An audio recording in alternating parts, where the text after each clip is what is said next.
Hey everyone, I hope you're doing well and are having a flare-free day. Thanks so much for coming to my channel. If you're new here, my name is Em and I'm an endometriosis advocate here in Canada.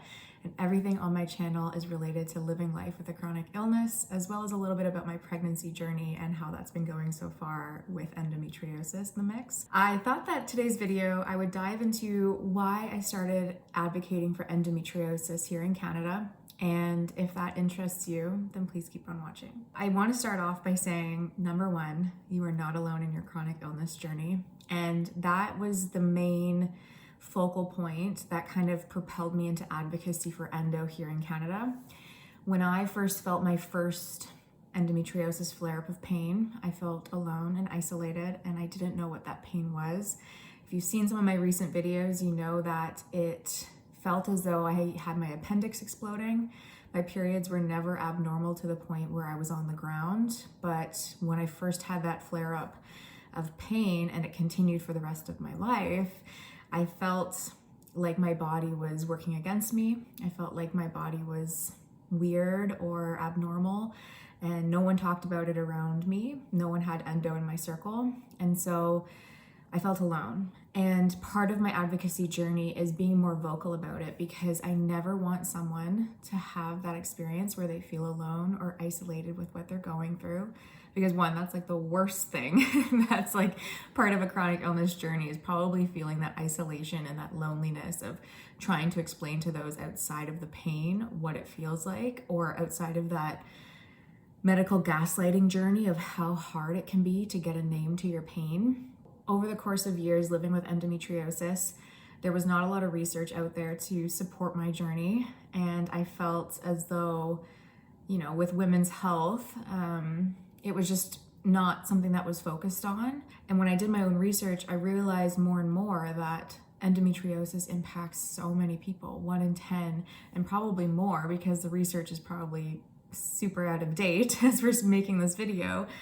But I just felt like there was more needing to be done to support those living with endo. And selfishly, I wanted more answers for myself and my journey, and I never wanted someone to go through what I experienced, and I'm sure it's the same for you. I know sometimes when it comes to living with a chronic illness or a sickness or a disease, some individuals are not comfortable sharing their experience and are not comfortable diving into their health circumstances, and that is A-okay. Like, you don't have to share your experiences. You don't have to be defined by your chronic illness. I'm a firm believer that you don't have to share those experiences, because it can be traumatic to relive it, and it can be traumatic to, dive back into that flare-up when you've just recovered from it. But for my personal journey and my personal self, I felt as though if I didn't talk about it and I wasn't open about it, then the cycle of not addressing more research and support for endo would continue. And that if I just stayed silent about my pain, then nothing would get done to kind of solve the issue or propel it forward a little bit. I started making my EndoM Instagram page, and just on that page, I stayed anonymous for a little bit of time. I didn't really know a lot about endo, so I was scared to post research about it or be open about it, because I didn't want to give the wrong information.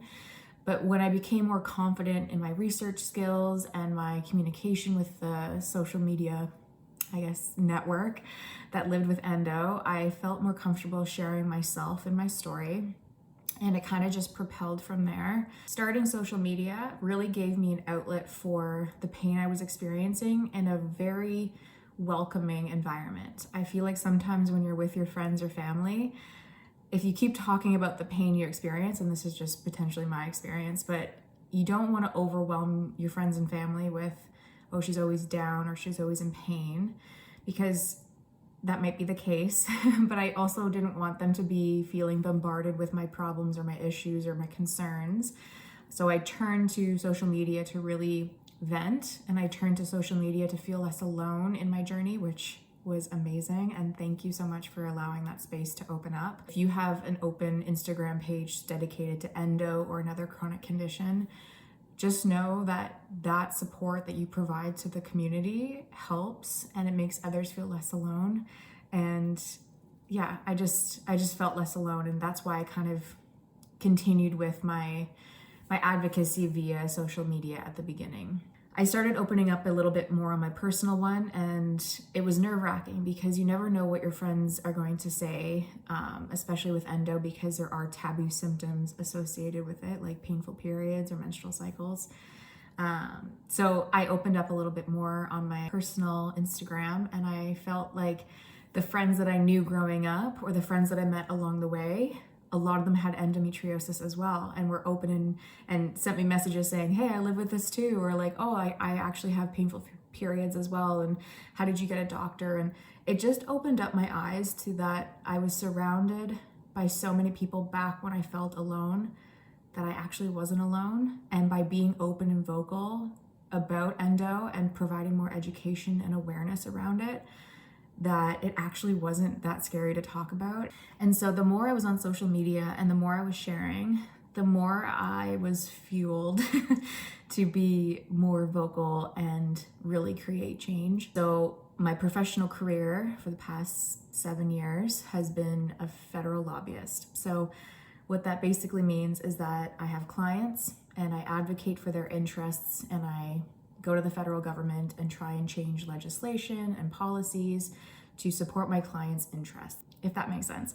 It's very complicated in other realms, but my job was a lot in politics. Having the knowledge around the institutions of government, or who to talk to or who to not waste your time talking to in the government, and just understanding the process just based on my own career, allowed me to realize that I could do much more for endometriosis with that knowledge I had as a career, to support endometriosis in a larger way than just on social media. I was sitting down one day and I came to the realization that I have been advocating for other people and other interests my entire life, and that I have the skills and the political knowledge in Canada to really help endometriosis get support and to be visual in Canada. So I kind of put my pen and paper down and I just kind of wrote down my goals for endometriosis, which was more research around it in Canada because it's lacking, more funding, and I knew how to get to those additional funding avenues through pre-budget submissions and federal government discussions, and a national action plan for endo. When I did my list, I found a national organization here in Canada that I wanted to volunteer with, and this organization is amazing, and they focus on endometriosis advocacy in Canada. I work as their advocacy team lead now as a volunteer, and I just wanted to say that the volunteers in this group, they live with endometriosis, or they're researchers, or they're clinicians, and they have on-the-ground experience or personal experience living with endo.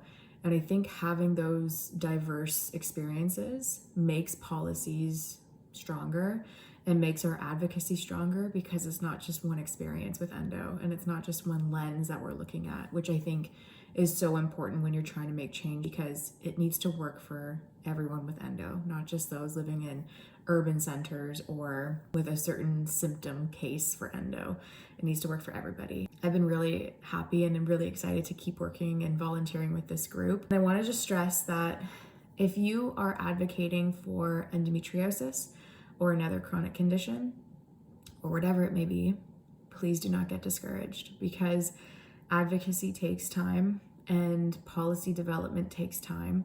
It's not just a snap of your finger and something is developed and laws are changed or funding is provided. It can take years, which is the frustrating part about getting any traction on anything. But I always say this, if you have a larger base of support, you have a higher rate of traction. So the more people that are talking about it and the more people that are behind you to create awareness and change, the higher the rate of the successful outcome. Don't get discouraged if you're advocating, and it can be tiring, especially while living with a chronic illness. You have so much on your plate already. You probably, you're working, you have family obligations, but every little step counts and your voice matters. So if you think, oh, my voice and my experience doesn't matter with endo, it does, because your experience may be so different from someone else's, and it might strengthen a policy piece, or it might strengthen a story that connects deeper with somebody that may not understand what we go through. So that's a little bit about my advocacy journey with endo and why I started. And it basically is to feel less alone and less isolated, and to make others feel less alone and less isolated. If you're advocating for something, know that I'm so proud of you. It takes a lot of courage to do it and to put yourself out there and to really, stand true to the values that you hold. And it's not easy. It's not easy, but you're doing it.